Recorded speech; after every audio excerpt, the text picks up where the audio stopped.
Back again with 4 awesome discoveries you probably didn't hear about this week. One of the key metals used to light up smartphones and TV screens, iridium, is the rarest metal on Earth.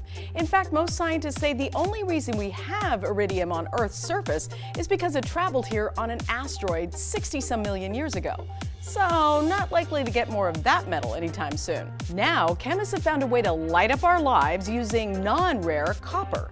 Their new copper compound matches the performance of iridium but would cost a lot less. So, no need to wait for another asteroid to strike. Didn't work out so well for the dinosaurs anyway. Ever wonder why deer eat tulips and not daffodils?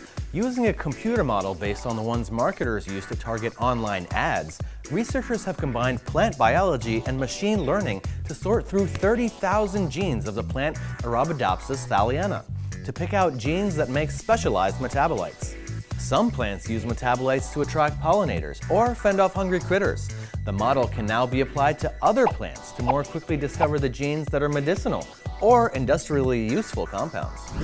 Researchers have engineered a system to help regenerate cartilage tissue, a tricky and difficult procedure. It's a new way to deliver therapeutic growth factors, proteins that help tissues repair and regenerate.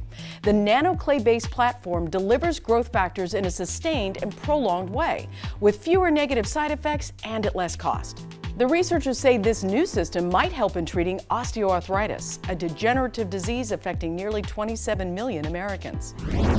Engineers have invented an American Sign Language, or ASL, translator that's as portable as chapstick and glove-free.